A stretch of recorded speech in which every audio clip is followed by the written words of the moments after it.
I will request our chief guest to be seated on the stage. Good afternoon, everyone. I am Vikram Khatana, a Ph.D. scholar in international relations at the Department of Political Science, University of Delhi. A very warm welcome to today's discussion titled The Future of India and the West, proudly organized by Hansraj College, University of Delhi. We are deeply honored to host this event and privileged to have with us two eminent speakers who bring rich insights from the worlds of journalism and academia. Let me begin by introducing first distinguished guest, Mr. Daniel Bordman. Uh, Mr. Bordman is a senior Canadian journalist, renowned geopolitical analyst, and co-founder of the National Telegraph, where he contributes extensively on matters of foreign affairs and global politics. The writings have also appeared in the time. His writings also have been appeared in the Times of India, and he is frequent commentator in international media on the issues of related to extremism and separatism. Mr. Bordman has played a vital role in amplifying India's concern on global stage, particularly around issues of national security and sovereignty. He has been a constant, he has been a consistent and an articulate voice against Khalistan separatist activities, especially those rooted outside India, including in Canada. He strongly advocates for India's right to defend its sovereignty through appropriate diplomatic and strategic measures. In his analysis of India-Canada relations, Mr. Bordman notes the current diplomatic tension and emphasizes the possibility of strong bilateral ties under a Canadian leadership more aligned with India's core concern around terrorism and extremism. Through his works, he continues to bring international attention to issues that matters deeply to India and help shape the large discourse on global geopolitics and regional stability. Now, I would like to invite Mr. Piyush Chaudhary, Assistant Professor, Department of English, Hansraj College, Deputy Dean, Foreign Student Registry, to extend a formal welcome to Mr. Daniel Bordman.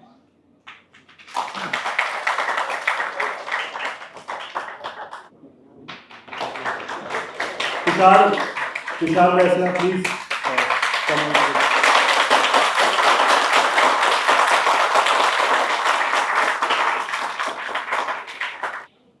Our second guest of honor is someone who needs no introduction in the field of political science, Professor Rekha Saxena, Senior Professor and Head of Department of Political Science, University of Delhi.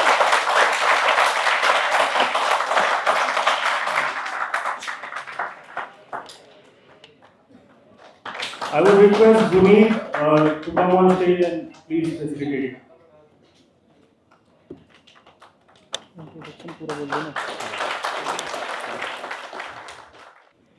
Professor Saxena is one of the India's most respected scholars in the areas of federalism and governance, with nearly 3 decades of dedicated teaching, research, and policy engagement. An alumna of Hindu College, she completed her MPhil and Ph.D. from Delhi University and began her teaching career at St. Stephen's College. She currently serves as an honorary vice chairperson of Center for Multi-Level Federalism in New Delhi and as an honorary senior advisor to Forum of Federation in Ottawa, Canada. Her her international academic footprints includes fellowships and collaborations with Queen's University of Toronto, University of Toronto, and McGill University, made possible through the Sastry Indo-Canadian Institute Fellowship. She has represented India at academic and policy platforms in more than a dozen countries and has also been closely involved with Nepal's federal constitution making process. Professor Saxena has authored over 15 books and numerous peer-reviewed papers and has been a public intellectual contributing op-eds to major national dailies and appearing on television debates and supporting civil society initiatives focused on gender and social justice. Her leadership continues to inspire generations of students, scholars, and policymakers across India and beyond. Now, I would like to invite Professor Saxena to put his views on on today's topic, the future of India and the West. Ma'am, please. Good morning, everyone.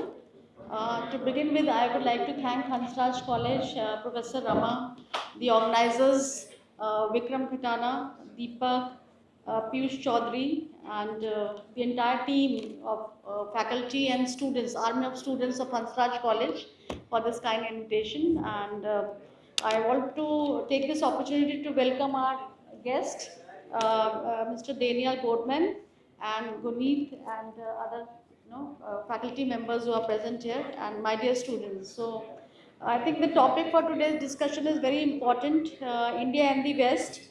And you'll see that the future of India and the West, refers to a kind of relationship, you can say, of strategic partnership without full alignment. And India, I would say, will remain indispensable player for the West, especially in the Indo-Pacific and also global supply chains, climate action, technology, cooperation, etc. While the West will play a vital role, for India's investment, innovative, diplomatic leverage. Yet, I would say that India's pursuit of strategic autonomy means, ties with will be more cooperative, but they'll be carefully balanced with convergence on interest, national, especially national interest or India's national interest or the interest of the Western world, rather than ideology. Now, there are many commonalities between the West and India, and like democratic, we share same democratic values like democracy, democratic institutions, rule of law, human rights, pluralism, and India and Canada especially. Canada was the first country I visited abroad. So, and it is, my PhD was on a comparative study of India and Canada, and I teach courses on Canadian politics. I have authored 2 books on India and Canada. So, because they have a lot of commonalities, and India, Canada, America, they are all federal countries. India and Canada are parliamentary federal countries, whereas America is a presidential federal country. So they all share, common democratic institutions and values, as I mentioned. And India, Canada, US, EU, UK, elections, judicial review, etc. And then they're also interdependent, economically interdependent on each other. Uh, uh, India is US trading, largest trading partner, and so that is a billion US dollar 150 billion in 2024, and they are trying to expand the trade, investment, technology, innovation linkages, etc. Then security concerns, that is also very important, as far as terrorism is concerned, maritime security is concerned, and stable, Indo-Pacific region, that is also very important. For example, India and US, they have joined naval exercise in Malabar, and also intelligence, sharing on terrorism. These are some, examples. And then global governance cooperation, that is another important area, like multilateral institutions like United Nations, G20, WTO, climate change negotiations. For example, India and European Union, they are advocating climate action at COP, summits. And then people to people contact, strong, cultural ties, societal ties, where diaspora plays a very important role. And if you see, in USA in 2023, approximately 4.5 million people were from Indian background of Indian diaspora. That is the second largest Asian origin community in the United States. And then many, so they have both cultural and political influence on the politics. And many, leaders, you can see the Vice President Kamala Harris, CEO Sundar Pichai of Google, Satya Nadella, the head of the Microsoft, and then similarly in case of Canada also, Canada and India, both are multicultural societies, and 1.86 million Indians were there, according to the latest estimate.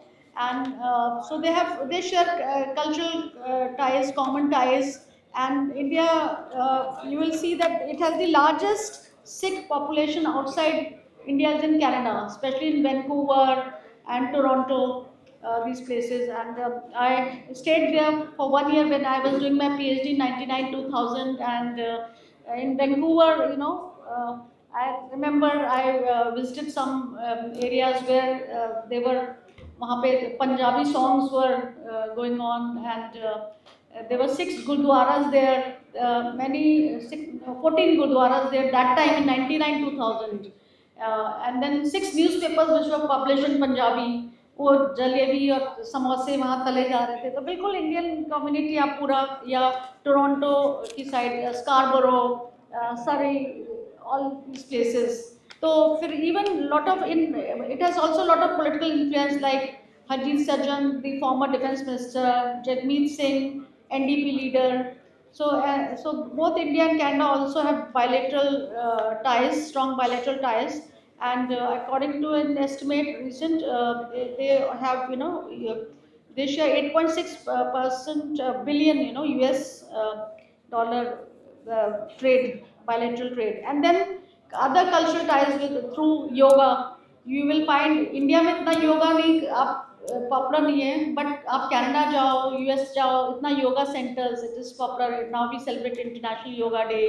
Cuisine जो है, I was in Kingston, small town in at Queen's University Kingston, तो वहाँ पे बांग्लादेशी थे, पर वो cuisine, उनका जो रेस्टोरेंट का नाम था इंडियन करी, करी ओरिजिनल इंडियन करी. तो वहाँ पे जो कुजीन है पूरा, या पाकिस्तानी, यूएसए में my brother lives in Chicago, तो वहाँ पे जाते हैं तो पाकिस्तानी उनका रेस्टोरेंट, बट नाम होगा उनका इंडियन कुछ करी, इस तरह से करके, करी ओरिजिनल इंडियन करी करके.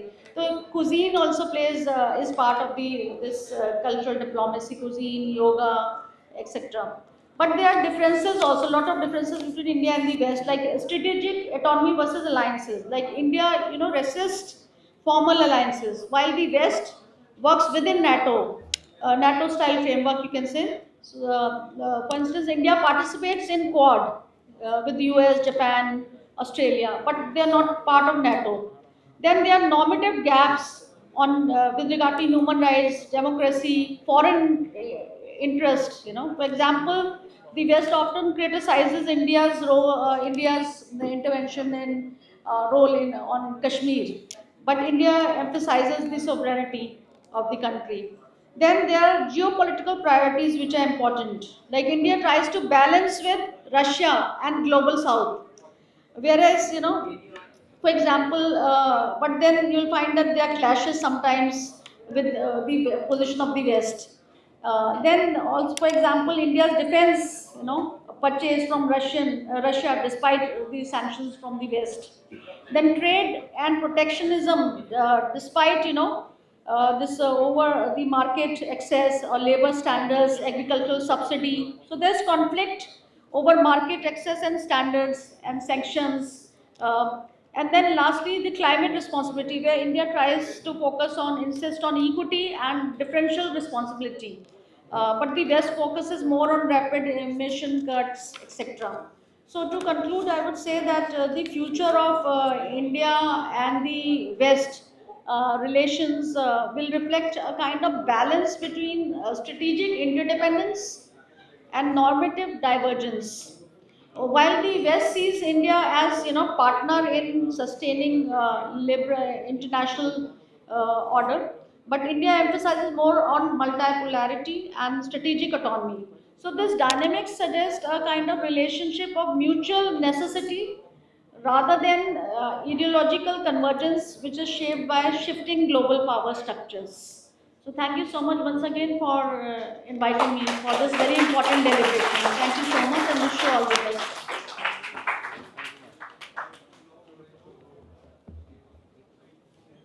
Thank you so much, Professor Rekha Saxena ma'am, for this insightful session.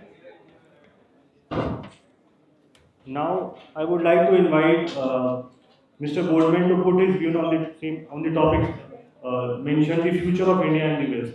Please, sir.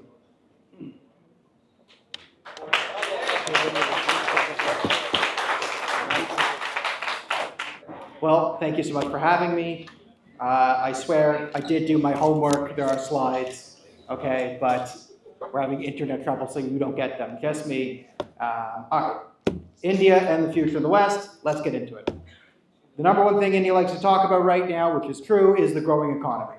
This is not your grandfather's India. This is a very different India. Nehru is not the president. We have a much, much different India. And as you come up in the world, there are new challenges that you will face. When you are a country that is struggling to survive and get your footing, you don't have a lot of enemies. But as you expand into the global economy, you bring more competition. Who's going to sell more t-shirts? Who's going to buy more whatever? You or Bangladesh or Sri Lanka or Denmark or whatever, right? So as you grow, people come after you. New opportunities for friends, new opportunities for enemies, right? The old adage, superheroes beget supervillains. Okay, what is my grand thesis? My grand thesis is Western policy towards India and South Asia in general is highly antiquated and stuck in a Cold War philosophy. No one has updated anything since 1991. That is what I am saying. Now, if you know the history, 1991, I was born, communists all over the world got scared, and the Iron Curtain collapsed, right? Then, we all focused on ourselves and different things. I will also make the similar accusation against India. India has also not updated its policy towards the West since the 90s. Both sides based in being here. I have another big slide I wanted to put in giant cap locks. This is all in cap locks, by the way. So I'm telling you, there is no CIA conspiracy against India. You're like, oh, India, America is playing in Pakistan and this. How many of you saw Peter Navarro's tariff talks over the last month? How many of you have followed it, political science? Yes? No? No one? No one. This one guy can barely raise his hand. Come on, act like Westerners. Who has followed any India-America politics in the last month? Okay, a couple of you. Do you believe these people have a plan? A well-thought-out plan? No, there is no plan, all right? When you deal with governments, this is the rule. Assume 90% of all government officials are either lazy, incompetent, or outright stupid. Okay? This should explain every government's decision 90% of the time. If you meet someone who's highly competent, highly effective and really brilliant, and he's doing something, then maybe we could talk about some four-dimensional chess. Most of the time, no 4D chess is going on. People are playing checkers, and they don't even know the rules. That is usually what's going on between geopolitical leanings. Okay. Now I've compiled a list of what I think are India's geopolitical strengths and their geopolitical weaknesses. So let's bear them out. It'd be nice to pretend there's a slide list. I did do my homework. My mom would be shocked. Strength, okay? India is extremely flexible in a geopolitical position. Staying out of all these grand alliance structures gives you less strings tied to you, and India's focus on bilateral relations instead of European Union, South Asian Union, African Union. I feel it's a lot more of a reality-based approach to the world, and I think it's by far India's greatest geopolitical strength. Now, this comes with a weakness that we'll get into on the other side of it. Another one, skepticism of the outside world. It actually gives a bit of a strength sometimes because India has sort of forced itself to be self-sufficient sometimes. When you get in a fight with the West over tariffs or whatever, there is a sense of self-sufficiency, right? Another strength, you have 1.4 billion people. That's a strength. It's an economic strength, it's a manufacturing strength, it gives you a giant consumer base, it gives you a military advantage because you have so many people, and probably India's greatest strategic asset from the 1.4 billion of you is what you call the 1.5 gigabyte army, okay? This is the Indians on their phones, online all day, infecting the conversation. India doesn't need a bot army, it has a human army online. It's rather impressive. Another strength, great location, right? What's the 3 rules of real estate? Location, location, location. You got oceans, you got everything, and listen, there's a reason India is very hard to conquer. You got the mountains to the north, the Himalayas are an excellent chain. Side note, this is why China's trying to militarize the Himalayas and come after you. Second side note, I don't know why you guys aren't super happy about what happened in Nepal, because losing a Chinese proxy state in a geostrategic advantage is probably the greatest thing that ever happened to you guys, but that's a topic for, I guess, another day. Final strength I've outlined is deep civilizational roots. India is a real thing. There are thousands of years of culture and history and identity that bind you. Don't underestimate this. Don't do what the West is trying to do and throw it all away because, we want to be just like everyone else, or I'm a postmodern, nothing is anything, what is Hinduism, what is India, what is Sikhism, what is Buddhism, oh, it's all ephemeral, blah, blah. No, it's not. It's actually very important. The fact that every Indian fundamentally in their DNA understands what India is and that binds them to the people in this room is a great strength and something you should never take for granted. Oh, one clap, okay. Good thing we got the clap out there because now we get into the weaknesses. Okay, what I call flexibility has a trade-off with vulnerability. So when you get hit harder. There is no perfect geopolitical strategy, right? So it's not like I can come and say, India should do this, this, and this, and it's perfect. Think of this like an RPG game or a Dungeons and Dragons character you're creating in India's foreign policy. India, as I say, focuses on very, very high agility. India probably has the highest agility stat you'll see in geopolitics, right? You never get into a European Union, a grand coalition. Everyone knows BRICS is fake, right? You don't get no strings tied down to you, right? You have very low armor. But when you're the fastest guy on the battlefield, it means you don't have a lot of armor. So when you get hit, the hits you take are harder, right? Think of America as like this super tank and all its alliance structure, right? It has NATO as this, it has, right? America can take sort of an RPG up close and keep walking. It has some drawbacks, right? It's very easy to hit America and everyone throws stuff at it. India, again, has no allies. That's a problem, right? Allies help you, right? You have enemies, at least one, Pakistan, but if you don't have friends, you don't have allies. That makes you another target. Why did Trump choose India over China? China has an alliance structure. India doesn't. Another weakness, no soft power. I can't believe this is a country of 1.4 billion people. There is no soft power anywhere outside of India. Bollywood only affects the Indian diaspora. You got that. I also say India is a bit imprisoned by a post-colonial mindset.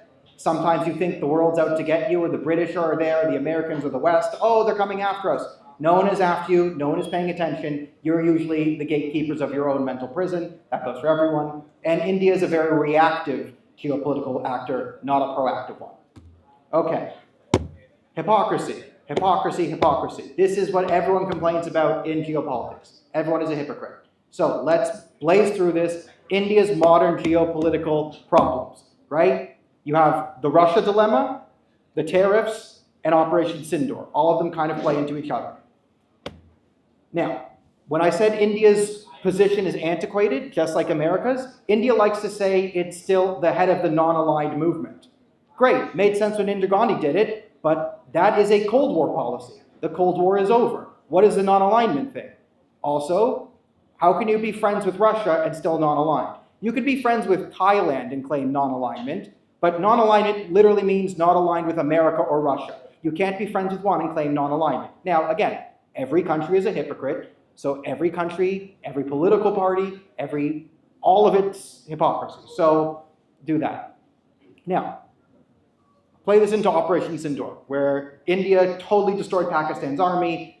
You want to know a military thing, look at the companies that sold India weapons and their stocks up, the ones that sold Pakistan weapons down. Now, in the West, no one knows that India won. In fact, Pakistan claimed victory and it looks like a tie. The case that India needs to make to the West is the same one that Ukraine made to Russia, and this is where it comes in. It's a moral argument.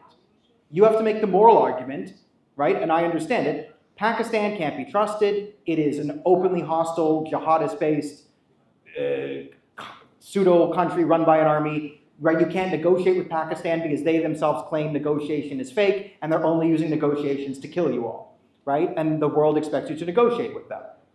In the West, we like to pick sides for moral reasons, not always pure, right, transactional politics. This is how the West likes to think. Now, maybe the West acts a bit differently, but social pressure in the West has garnered support for Ukraine because Ukraine was invaded by Russia, and people sympathize with Ukraine because of it, right? Russia looks like the bad guy, Ukraine looks like the good guy. That is why we're backing them. When it comes to India and Pakistan, India is the good guy, Pakistan is the bad guy. This is why I back India. It's not out of my geostrategic whatever interest. No, Modi isn't paying me to do that. It's just a moral argument. So when you meet Westerners who support Russia, I'm going to burst your bubble.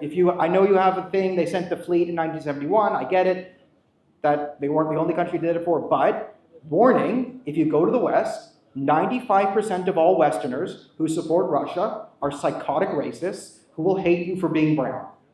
They are susceptible to foreign bot farms. Most of them, it's just part of this oppositional anti-democrat, anti-media thing. Most Westerners who support Russia, again, will hate you because you're brown, and there's nothing you can do about that. So this is where you're going to start to run into some problems. Okay. Now, next thing. You want to go to the West. You're going there. Know thy enemy. Who hates Indians in the West? A lot of people. One, far-right neo-Nazis. Why do they hate you? They're ethnocentrists. They are white. You are brown. Case closed. Two, far-left neo-Marxists. The far left also will hate you. Why? It has a lot to do with your civilizational roots. India is a democratically based nation-state that has civilizational roots.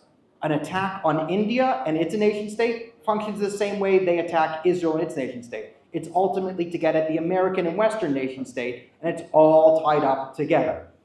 Also, most people who run these sort of critical race theory, if you've learned on that, most of it is run and in function, when the Marxists, with Muslim Brotherhood operatives who are in bed with the Pakistanis, the ISI, and Qataris. So you don't benefit from the sort of victim hierarchy, okay? Hindu beats straight white male, it beats no one else. So you can get into that intersectional coalition, but if you're going to be an intersectional Indian or Hindu, you have to then go up and bash Indians and Hindus to be in there. Calistanis. Calistanis also hate you. Why? Well, they're in bed with the Muslim Brotherhood and all this other stuff. The Khalistani argument you feel in the West is very different than what you hear with India about Sikh sovereignty and, you know, there's language rights in Punjab and all this and that. In the West, it becomes a completely different thing. It gets pushed into this system of narco-terrorism, the cartels, and all that. Who else hates you? All the ISI, Muslim Brotherhood, IRGC-backed Islamist organizations. They hate you too because, well, you've dealt with Pakistan for 70-odd years. I don't need to explain any further. Also, who will you be dealing with? Foreign bot farms. A lot of anime characters who are just computer programs in either Pakistan, Iran, Qatar, Russia, China. They are part of this whole thing too. So you will be dealing with a lot of computer programs that will push anti-Indian hatred for destabilization methods. Good news, you have friends in the West. Who are your friends? You have one friend group, Jews. Jews are the only group in the West who will understand your complex problems and why everyone hates you and empathize with this. Everyone else will be confused when you try and explain why the left and right hate you. Okay, who here wants to go to the West at some point? Study in the West, who's thinking? One guy, the rest of you a bit shy. 2, 3, 4, okay, some of you, maybe it's in there. Now, here's the part I call Daniel's Guide to Avoid Becoming a Slave, and I mean this. You run a very big risk of going to the West and becoming a literal slave, indentured servitude. Now, I'm going to tell you this. Delhi University is a real school. Good job, your parents are all very proud of you, okay? If you go to the West, you need to make sure you're going to a real school if you're going to do a foreign exchange program. McGill is a real school. University of Toronto is a real school. Queen's, Harvard, Oxford. It is a real school. Make sure you're going to a real school. If you end up going to a fake school, like if you end up studying at Northwest Southern Western Technical Institute of London, Ontario, you're going to become a slave. Why? It's a fake school in a strip mall. You're going to be scammed out of $50,000 on this end by an immigration consultant who tells, oh, we can definitely get you in. You're going to go to this school. It's a fake degree that's going to get you nowhere in life. You're then going to be forced to pay for housing. That's where they're going to get you. You're going to end up in a basement with 13 other students paying $700 to $1,000 a month, Canadian USD, to sleep on half a couch someday. You will then have to get a job to work, but because there's certain restrictions on work, you'll have to get an LMIA or a visa. That is another scam. They're going to scam you out of $30,000 there to get a job that says that pays $36 an hour. You're going to end up making about $4 to $5 an hour, and then you're going to be stuck in a life of indentured servitude and slavery. So, if someone says they can scam you into the West, we can cheat on your immigration paper, don't worry, we can cut these corners, and you do that, you're going to be scammed out of your money, your family's going to be scammed out of your money, you're going to end up a slave. Now, is there a way out of slavery? Yes, 2 ways. Men, you can join a narco-terrorism ring. You can run drugs for the Khalistanis or the narcos, then become a drug lord and declare your allegiance to Khalistan and become an international terrorist, and then your face will end up on a wanted poster. Your family might not like it, but at least you're not a slave. You're now a narco-terrorist. And unfortunately for women, the sex trade. You will be trafficked into sexual slavery and prostitution through these narco gangs. And if you move your way up, then you might get out of it. But it is not a pretty life. If you're going to the West, make sure you do things legitimately. If you get an immigration scammer who promises you that they can cut corners and get you in and cheat your way in, you're going to end up a slave. Don't do that. All right. So, some grand conclusions. Here's something that I think will unite India and the West. India, America, Israel, they all need each other. Okay? America needs you, you need America, you need the Israeli thing. Why? It's about the concept of the civilizational nation state. Why do all the leftists and whatever attack Indians so much? A lot of it is to destabilize the West. It's an excellent destabilization method to just push hatred against Jews or Indians or whatever. And a lot of white people are much more confident attacking the concept of a nation state if it's not their nation state. And they don't realize, right, how Indians might not realize, oh, attacking the concept of American nation, haha, screw them. Well, that can be weaponized back against you through the other means. Same way there, same way with the Israelis. It's all tied together. So when you try and defer responsibility and say, oh, it's not my fight, actually, we're all connected here. We'll get it there. Okay, we're going to skip some things here. All right. I'll give you a quick how to fight back, and then we'll wrap up. All of your parents are wrong. Every one of your parents are wrong. They told you, get a good job, find a wife or a husband, live in a good salary, and everything will be fine. That is not the modern world. You are Indians. People hate you. They will come for you. There is no way to just get a nice job and do all this. You're going to have to face the challenges of life at some point, and you should be prepared to deal with people who hate you. Best thing I can advise you, control the narrative. Always be on the front foot. What people want is to push you on the back foot, accuse you, so you go like this. There's an old adage in the Jewish community. An anti-Semite doesn't accuse a Jew of theft because he thinks he's a thief. They accuse you of theft because they enjoy watching you turn your pockets out. That is what a lot of this is. They enjoy making you turn your pockets out. Apply this. Why does Pakistan keep bragging about knocking down a bajillion planes of yours? Not because they really think they did or they defeated you anyway. They like enraging you and showing that you're enraged. Think of that, right? And when you give them the response they want, it hypes them up more. It's not about truth. It's about putting you on the back foot, making you look weak. That is their mentality of the hater and those are evil. Understand your enemy. Understand why people are coming at you. If it's a bot or a fake profile, don't engage, block it. If it's a legit person, then think. Is it some well-meaning, liberal-minded white girl who just heard some bad information? Then take her out for coffee, explain to her the truth, treat her like a human being, look her in the eyes, right? Understand if it's a hateful person. Is your target audience to convince that hater? Or do I want to humiliate that hater to win over this audience? Understand what you're doing. Have some pride, guys. Have actual pride in your thing. Understand that India is coming up in the world. You're now a greater stature than most of the other countries. The Cold War is over. You're not a proxy of America or Russia or the communists or whatever.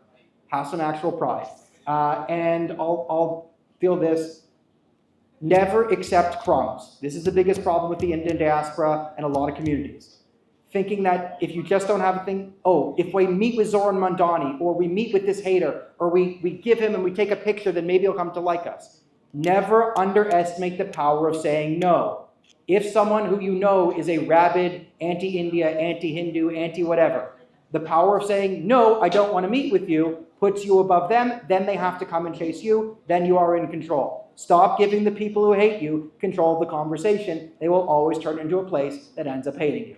All right, there we go. Question time, or if you need to go to classes, then please do. So thank you so much. Before we actually come to the end in this lecture, the house is open for questions. If anyone has any question, I can see one man, I can see two people over there, three. So Good afternoon, dear. My name is Hansraj and I'm a PhD from Library Auditorium. So my question is, xenophobia is and has been one of the most pressing issues that is taking place or sitting into the European societies. My question is regarding xenophobia. Xenophobia has been one of the most pressing issues that is taking place or sitting in the European society. Given this discussion, what might be the impact of xenophobia? This is one of my question. And other being, is xenophobia the reflection of Eurocentrism that dominated the very history and colonial world for a long period of time? So if I understand the question correctly, is about xenophobia, and it's growing. I'm sure you've all seen online the psychotic racism directed towards you, and if it's a colonial outgrowth.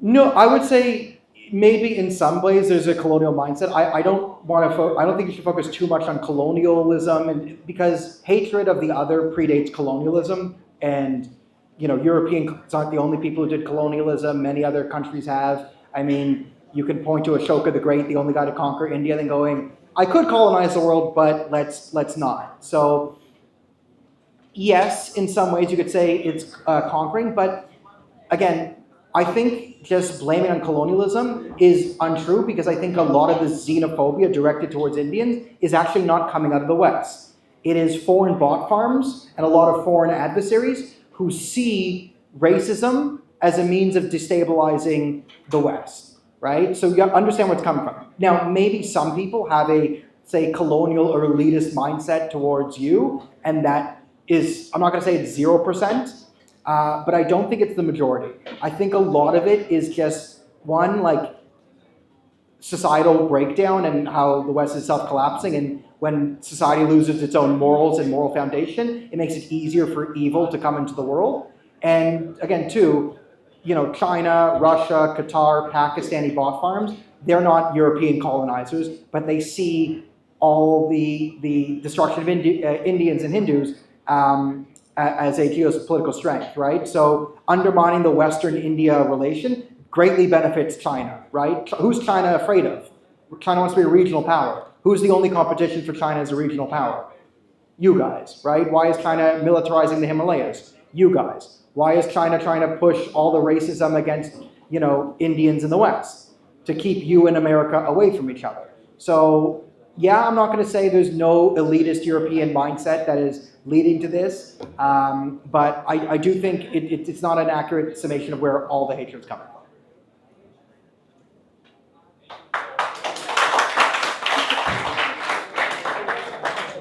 Hello, Mr. Daniel. So I came a little late in your conversation, but I heard about what you were saying. So in the context of the recent tariff war going on between India and the US, and US put 50% tariffs on India for buying Russian oil. But we all know that even the Western countries, Europe and USA, all the other countries are also buying the natural gas and oil from Russia, but they are not themselves putting barriers on that thing. Apart from this, you also have known that India is growing, aligning with the BRICS countries for that purpose. So, how, as a Western journalist, you see this viewpoint of the tariff war and the India aligning with the BRICS countries? So the tariff war is sort of not India specific, okay? Here's my metric for, is Trump going to give you tariffs? Answer this question. Is India a country, yes or no? If yes, you get tariffs, okay? Every country is getting tariffs. Why? Because Peter Navarro and Howard Lutnick and Donald Trump are economically illiterate, and they think they make money off tariffs. So to watch the conservative MAGA Republicans go anti-free market, right? So it's not even reality-based, right? Canada got tariffs, and no one takes advantage of Canada more economically than America, right? We give them our natural gas below market value because we are so green and green energy and save the planet. They make so much money off of our stupidity that they then take our natural gas and they sell it for a profit to Europe and all these different places. And they're attacking that because we're taking advantage of them because our dairy industry is run by a bunch of French Canadians who are protectionists, right? So they're mad about, it's like being mad about $10,000 that we might be screwing them out of when they're, the same system allows them to make $10 million off of us. So I describe like India is dealing with the tariffs. Like think Donald Trump, the tariff war is like a madman is coming at you with a knife in his hand, a gun to his own head, saying, I'm going to do it. Do what? Right? Who? Right? How do you deal with this? Is sort of the thing. And to sort of on the Russian oil thing, yes, it was the Biden administration that wanted India to sort of push oil to the world to, but again, understand this from a Trump point of view, okay? Trump point of view is Obama evil, Biden evil. So if Biden said it, I hate it, right? This sort of consistency in US foreign policy has been broken by Donald Trump, who is oppositional. So Donald Trump's opposition to Joe Biden supersedes his national interests or things in India. So this is where I advise India to sort of invest in learning how to understand MAGA a bit because it's different. Or worst comes to worst, India, you want a great geopolitical foreign policy for dealing with America? Trump coin.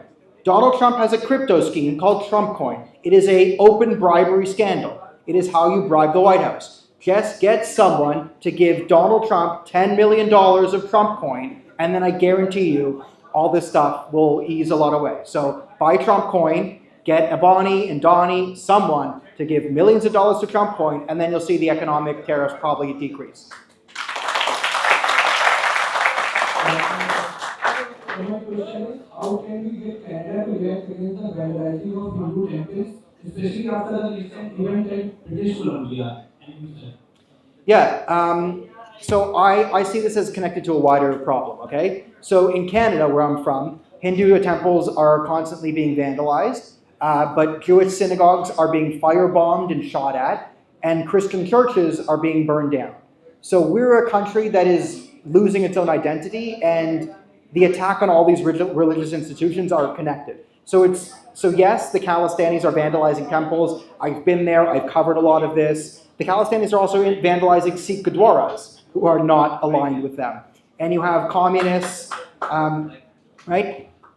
Yeah, protect the Gurdwaras too, right? So it's all in this. How do we get Canada to do this? I would advocate for you guys to synthesize this narrative. Don't present it as just a Hindu problem. Present it as a wider societal problem. Because when Canada's a Christian nation, majority Christian, when you say, hey, our Hindu temples are being burned and vandalized, just like your churches are burning, and just like the synagogues are being attacked, and just like the Gurdwaras aren't safe from these people, then you bring in Christians, you bring in Jews, you bring in Sikhs, who can then see this as a wider problem and not just some ethnic clash they have to deal with, right? So I would identify the problem in its wider context, which is societal breakdown in the West.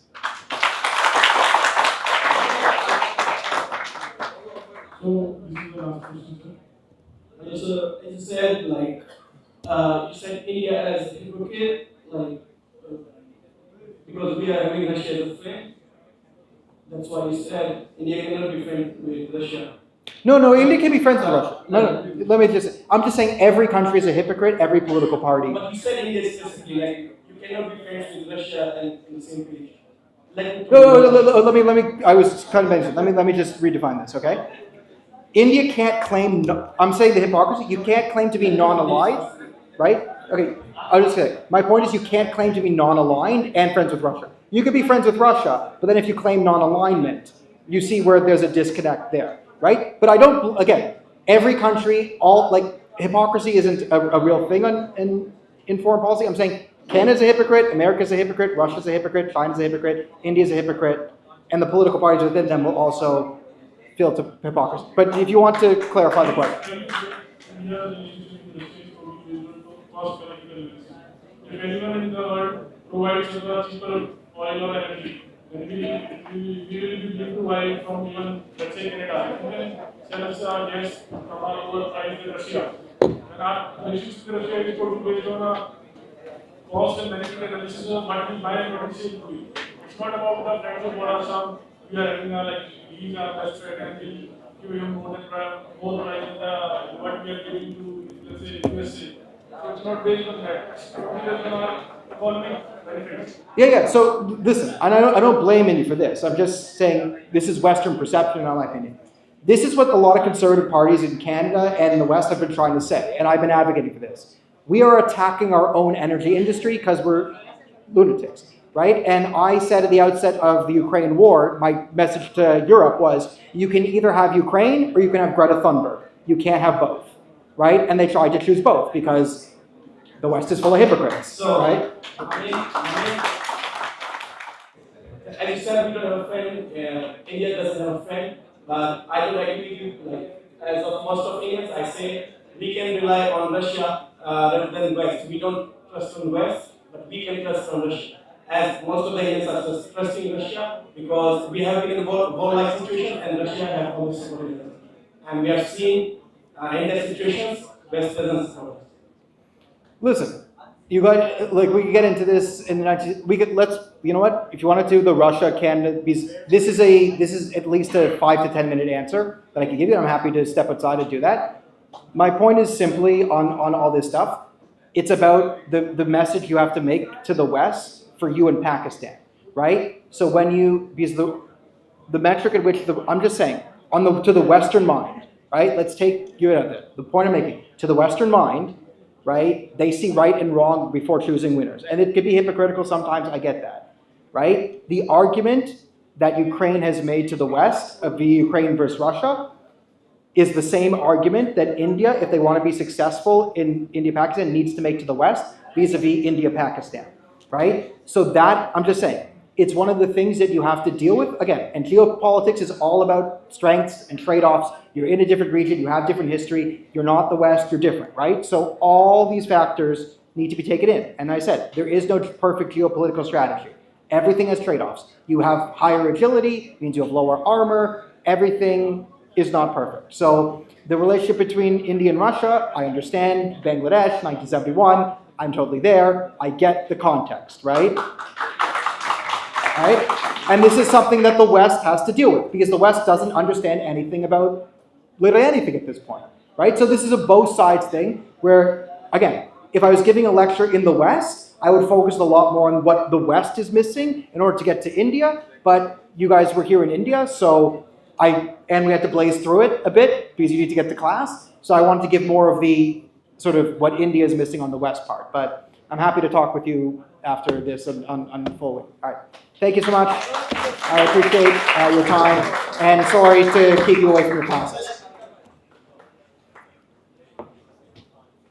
Since we have paucity of time, I would like to invite Mr. Piyush for the vote of thanks.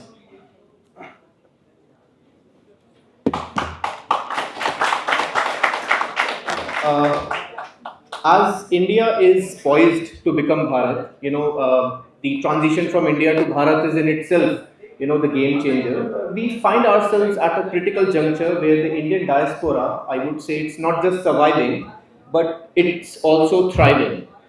And the rising phobia against India, orchestrated in the West, is nothing but another form of fear that the competitors have for India and its rising power. The event today was organized specially for the students of Hansraj College and all the Indians and the young Indian population, so that you may know some critical points related to several forces both in and outside India. I firmly believe that each and every one present here, when you go home, you will take some valuable insights from such a wonderful speaker. Mr. Daniel Bordman has a long association with India and its various policies, and also from Professor Rekha Saxena for gracing the event. And we welcome you again, sir, and we hope to engage in more dialogues with you. As you can see, the questions were not ending for a moment. This is the speciality of Hansraj students. They always prefer asking a lot of questions, and that's the way forward as well. So at the end, I would say that we all need to unite against the false narratives against Sanatan Dharam and also against Bharat. With this, I would like to sincerely thank Professor Rama, Principal of Hansraj College, for allowing an environment which fosters inclusivity.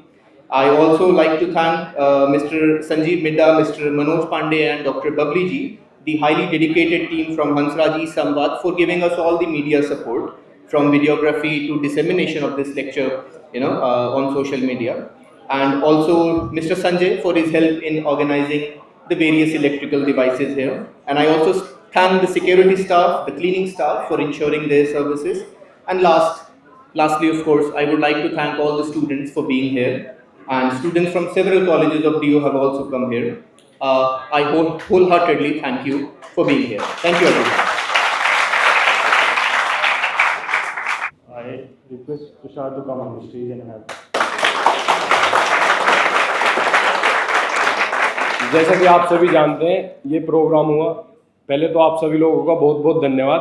आप सभी आए, आप सभी लोगों ने इस programme को सफल बनाया, और मैं अपने भाइयों का, अपनी टीम का धन्यवाद करना चाहता हूं कि उन्होंने मुझे यहाँ बुलाया, उन्होंने मुझे इस काबिल समझा, और हमारे यूनिवर्सिटी के लिए, हमारे कॉलेज के लिए ये बहुत बड़ी बात है कि ऐसे स्पीकर हमारे यहाँ पर आते हैं और ये प्रोग्राम सफल बनाते हैं। तो आप सभी लोगों का बहुत बहुत धन्यवाद, बहुत बहुत धन्यवाद। एक बार मेरे साथ सभी भाई नारा लगा देंगे, बोलो भारत माता की वंदे वंदे। बहुत बहुत धन्यवाद।